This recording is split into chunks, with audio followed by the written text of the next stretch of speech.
What is the role of a ward councillor? Some of us think we know, some of us know a little bit, but I bet you there's something you're going to learn a little bit more in this video.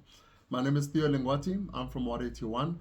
I'm an activist, I'm a ward committee member, and while I thought I'm going to record a video for you guys that's going to explain exactly the role of a ward councillor, I did find an illustration that I think breaks it down smoothly and fairly and objectively.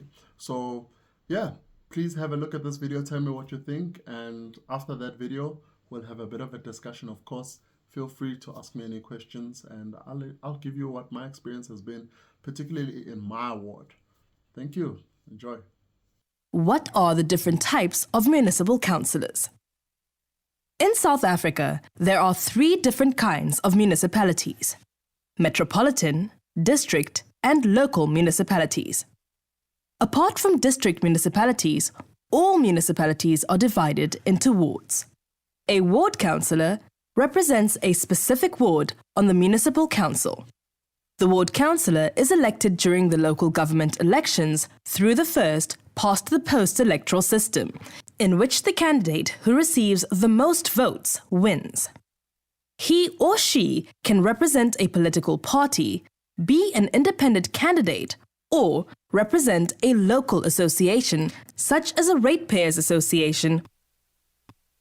If the ward councillor vacates office for any reason, a new councillor is elected in a by-election. A proportional representative councillor, also called PR councillor, represents a political party on the municipal council. This type of councillor is elected through the system of proportional representation. In this system, the political party nominates the candidates that it wants to represent it according to preference on the party list. The number of candidates a political party has as representatives is based on the number of votes the party received in the election. If a PR councillor leaves office, a new PR councillor is the one that comes next on the party list. What are the general duties of a municipal councillor? Municipal councillors must represent the people. The people in a municipality elect councillors to the municipal council to govern on their behalf. Regardless of which party they represent, all councillors need to work together and cooperate with each other in the best interest of all the people in a municipality. Councillors must communicate the community's needs to the council. Councillors must be in close contact with the people. They have to communicate the experiences and views of the people to the municipal council. Councillors must communicate council processes to the community. Municipal councillors must run information campaigns on all planning and policy-making processes, programs, and projects of the municipality. To be able to fulfill their duties, councillors must prepare for and attend every meeting of the municipal council and relevant committees, unless they have been granted a special leave of absence. Councillors must monitor the performance of the municipality. Councillors must monitor that public service officials meet accepted service standards. They must raise any issues of concern with the municipal manager, the mayor, the portfolio committee, and even with the full council, and provide feedback to the municipal council on the performance of the municipality. Councillors must follow the Code of Conduct. The Councillors' Code of Conduct is found in Schedule 7 of the Municipal Structures Act and requires councillors to perform their duties in good faith and fairness, honestly, transparently, and in the best interest of the municipal community. According to the Code of Conduct, councillors may not receive rewards, gifts, or favours to vote in a specific manner. They may not disclose information to people who can unfairly benefit from it. What special role do ward councillors play? Ward councillors are elected directly by the people in their wards, unlike PR councillors who are selected by their party. A ward councillor is the chairperson of his or her ward committee, a forum that provides opportunities for the people to participate in local governance. The responsibilities of ward committees are discussed in the video, What is the Role of Ward Committees? A ward councillor must give special attention to his or her own ward by taking note of all the matters needing attention in their ward. For example, potholes, water leakages, illegal electrical connections, sewage overflows. How can we hold our municipal councillors to account? There are also many ways in which we can hold elected councillors accountable. Elections. If the municipal councillors do not perform or fulfill their election promises, we should vote for a different person or a different party in the following local government election. Party political meetings. All proportional representative councillors and most ward councillors belong to a political party. We can therefore voice our concerns at public party political meetings, or, if we are a member of the same party, at designated party meetings. Participation meetings. We can voice our concerns and express our dissatisfaction at the various public participation meetings. Personal contact. We can communicate with municipal councillors personally through SMS, a phone call, email, or a letter, or make an appointment to discuss matters that trouble us. Enforcement of the Code of Conduct of Councillors.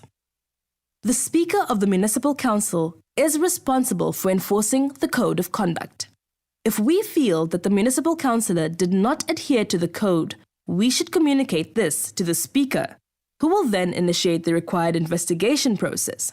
If it turns out that a breach of the Code of Conduct has taken place, the Council can issue a warning, reprimand the councillor, issue a fine, or request the Minister of Local Government to suspend or remove the councillor from office. Letters, petitions, media. We can alert the press to make our complaints and dissatisfaction known, or use social media to gain wider public support for our complaints, or start a petition. Peaceful protest. It is our constitutional right to hold peaceful protest marches, but we must never become violent or destroy public property. The public protector or civic structures. In cases of corruption or maladministration, we can also approach the Public Protector's Office or contact civic organizations such as Corruption Watch. Summary.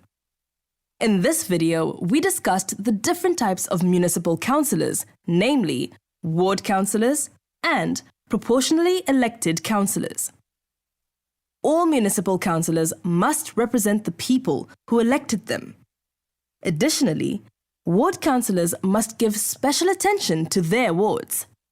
As chairperson of the ward committee, the ward councillor makes sure that there is effective communication between the municipal council and the community.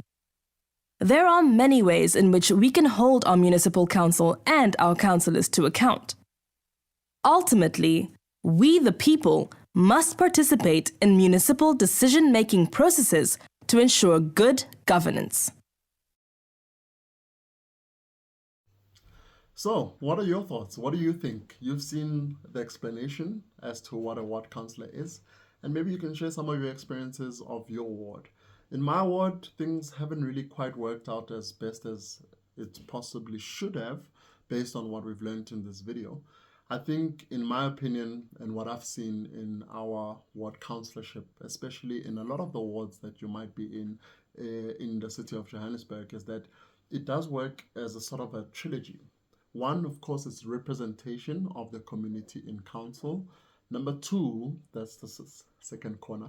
Number two speaks to oversight. Now, this speaks to your municipal entities. And the last one speaks, for me, at least in my understanding, to legislature. This is now where they get to vote as political parties and find political party mandates and whatever moves and shifts they want to do. So in my understanding, when it comes to this, is that when we have something that we would like the ward councillor to put forward in council, it does have to unfortunately stop at the political party level. And on the way back from council, it needs to stop there again. And therefore, that's where I think this is a gap, and we don't know exactly what's been discussed there. So I'll leave it to you to think about what's been discussed. I do have my own ideas, but I don't want to be biased about it. So yeah, tomorrow let's discuss the ward committee members as to what are their roles and responsibilities. I'll share a video again. Feel free to make any comments on this video and ask any questions. I'll answer at least based on my experience as a ward committee member in Ward 81 of the city of Johannesburg. Good night and thank you.